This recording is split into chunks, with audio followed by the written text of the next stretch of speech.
Welcome back to WJZ9. So Jeff Danik just told me in the break, your friend's going to roast you because I called you a pinball wizard. That's true. But your personal collection, you have over 100 pinball machines. Yeah, they're kind of like potato chips. You can't just have one, Marty. Believe me, I understand it. So pinball goes back to the Egyptian times you were telling me. But let's kind of bring it a little bit more into the last century. Yeah. In 1960, 70 or so, pinball was a very big deal. Then all of a sudden you had Pac-Man and electronic games, different games came into play. Then you started having home gaming.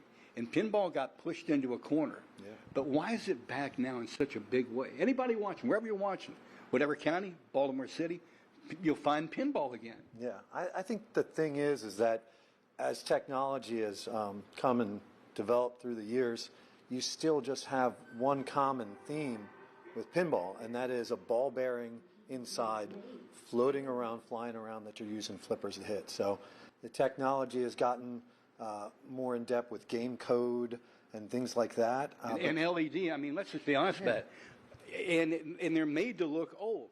I mean, Pulp Fiction, they're all themed again. Yeah. Pulp Fiction, Dr. No, this and that. And now there are video screens on the pinball machines. Right, video screens that can tell you what you're supposed to shoot for, different animations, but at the end of the day, it's still really analog. And that's the thing I think that people can relate to, whether you're 2 years old or 102 years old. And we are in a restaurant. It's more than a bar. It's a beautiful restaurant, 30 years on the avenue.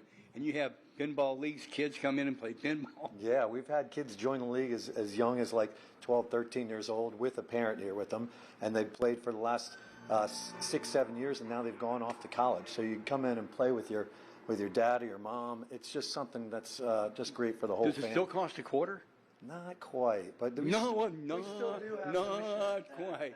So we got some machines that are on free play because we want people to be able to come and experience it. What's it generally cost now? 50 cents? Yeah, that's the general. Thank God he didn't go, not really. Hey, you know what we're going to do? Coming up next half hour, we're going to go inside a pinball machine. You're going to open one up and show us. Yeah. Have you ever seen what's inside a pinball machine? You're about to. Yeah, you are definitely about to. What a deal. What a deal.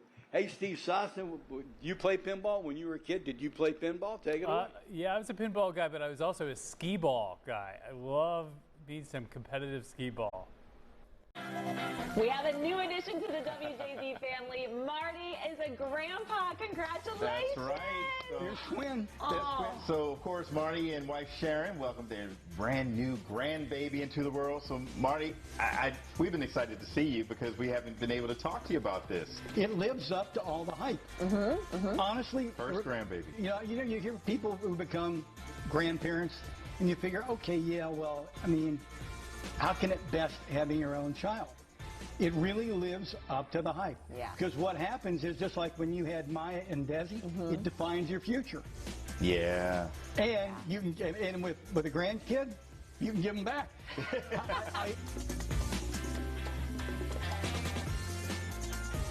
So you can give them back. Well, Marty, that was 1 of 3 and counting, I guess. Yeah, my daughter, Savannah, had Quinn, and now Quinn has a sister named Nell. My son, Jake, has Eliza. So we have 3 granddaughters. And you know what? Needs to be changed. It's your job. Oh, that's exactly how it works. You're pledging parenthood. Could I change my granddaughter? There you go. She wants you. Mama. So I got to tell you a great pinball story real quick. When my daughter Savannah was born, she was a December baby. So by spring, we wanted to get her outside and get her some fresh air. So Sharon and I and another couple made a road trip down to Ocean City. It was a nice Saturday. It wasn't all that crowded. We're walking down the boardwalk, and we went into the Purple Moose. And I put my daughter on a pinball machine and put a quarter in, and her eyes went bang like that. Yeah. About 1 million neurons kicked in. Well, nothing says fresh air like the Purple Moose Saloon, Marty. So let's open this up. We promised we were going to show the mechanism that got my daughter's attention. It's truly fascinating. I don't know how they actually still keep working, Marty, but I've learned to work on them over the years. And here you go. That's incredible. We got about a half mile of wire in here, making everything kind of go. And a half a mile of wire. Whoa. There you go. It's talking to us. Yeah, it is. It's saying disconnect the high power voltage from it. Yeah, for real. Open Ooh, there's the a lot coin of door. electricity in there. Yeah, well, now there's not. I Thank almost made a God. big mistake, a shocking mistake on camera here. But you have all these different solenoids here that control the flippers and different mechanisms on the machine that will fire. You push the flipper button, it sends a signal, energizes the coil, pulls in this metal, basically creates a magnetic field, yanks it in, and that makes the flipper go. But we all know, I mean, this is pretty high tech, but we all know if you shake a machine, it will tilt. And you were showing me, and I'm going to have to get out of the way so K2 can see this, it's the oldest technology going. This here is the tilt bob. This basically allows you to shake the machine a little bit, but not too much, not too aggressive. So it's a pendulum. It swings around in here, and you can get away with some stuff, some nudging. If you're not nudging, you're not trying. Right. But, you know, if you tilt, you tap that side there, it grounds out the machine. Some of the older machines, you get one chance.